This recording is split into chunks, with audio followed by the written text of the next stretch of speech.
একজন সাধারণ দৌড়বিদ অলিম্পিকের স্বপ্ন ভেঙে গেছে, কিন্তু তিনি কি করলেন? গড়ে তুললেন বিশ্বের অন্যতম সবচেয়ে প্রভাবশালী স্পোর্টস ব্র্যান্ডগুলোর একটা।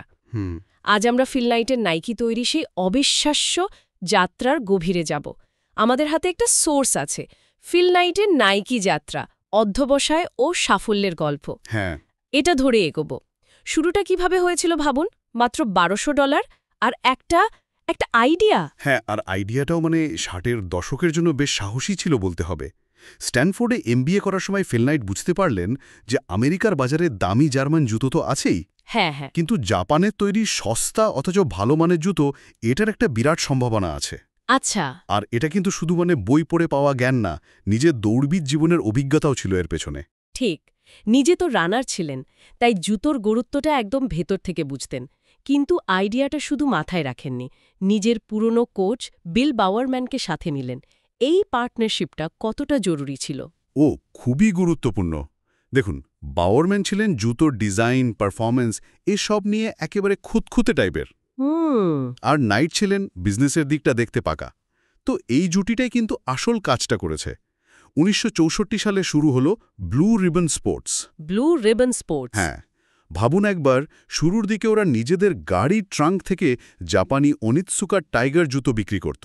গাড়ির ট্রাঙ্ক থেকে? কোনো দোকান নেই, কিচ্ছু না? কিচ্ছু না, শুধু লেগে থাকা অধ্যবসায়। বাহ, গাড়ির ট্রাঙ্ক থেকে আজকের নাইকি।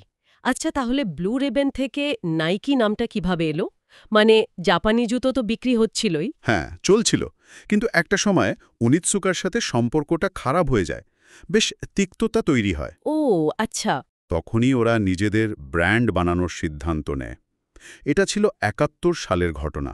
বেশ কঠিন সিদ্ধান্ত, কিন্তু জরুরি ছিল। আর নামটা বাছলেন গ্রিক দেবীর নাইকি। নাইকি, আচ্ছা। আর ওই যে বিখ্যাত লোগোটা, সুশ? হ্যাঁ, সুশ। ওটা তো আরেক গল্প।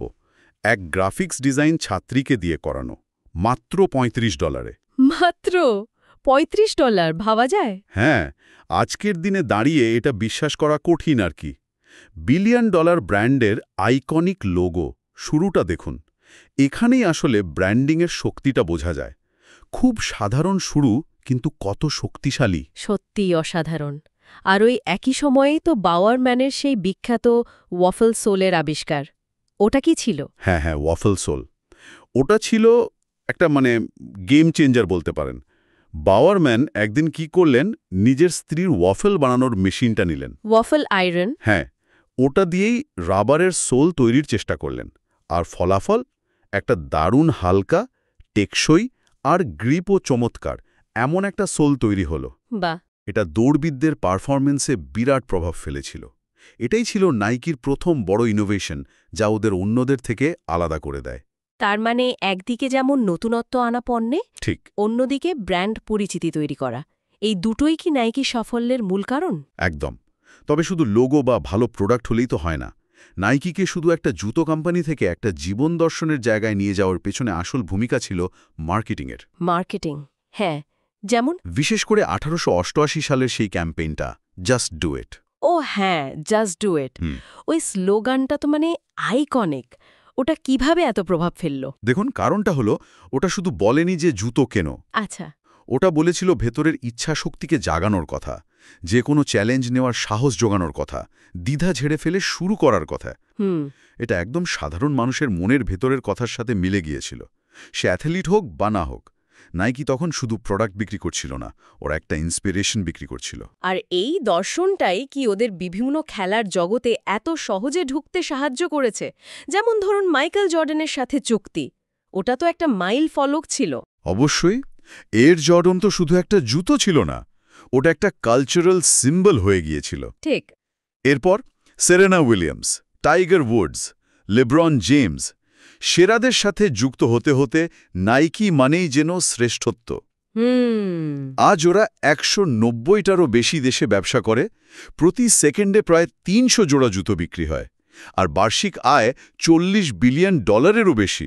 প্রতি সেকেন্ডে 300 জোড়া? হ্যাঁ, সেই $1200 শুরুটা ভাবলে সত্যিই অবিশ্বাস্য লাগে। এই পুরো জার্নি থেকে তাহলে আমরা মূল শিক্ষাটা কি নিতে পারি?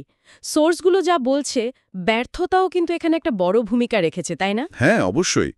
অলিম্পিকে সুযোগ না পাওয়াটা হয়তো সেটাই নাইটকে অন্যভাবে সফল হতে আরও বেশি করে ঠেলে দিয়েছিল।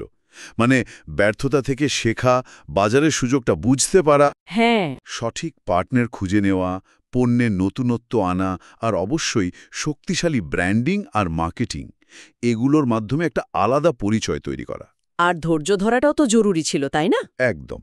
ধৈর্য আর অধ্যাবসায়। রাতারাতি তো কিছুই হয়নি, অনেক লম্বা পথ। সত্যি।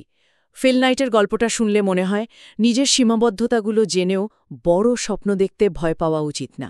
বারবার পড়ে গিয়েও আবার উঠে দাঁড়ানো, এটাই হয়তো সাফল্যের আসল চাবিকাঠি। ঠিক তাই, যা আমাদের একটা ভাবনার দিকেও নিয়ে যায়। আচ্ছা, এই যে জাস্ট ডু ইট স্লোগানটা, এটা কি শুধু নাইকির একটা ব্রিলিয়ান্ট মার্কেটিং কৌশল, নাকি এর আবেদনটা আসলে আরও গভীর? এটা কি আমাদের সবার ভেতরেই যে একটা অদম্য ইচ্ছাশক্তি আছে, সেই এগিয়ে চলার যে চিরন্তন তাগিদ, তারই প্রতিধ্বনি? এটা কিন্তু সত্যি ভাবার মতো একটা প্রশ্ন।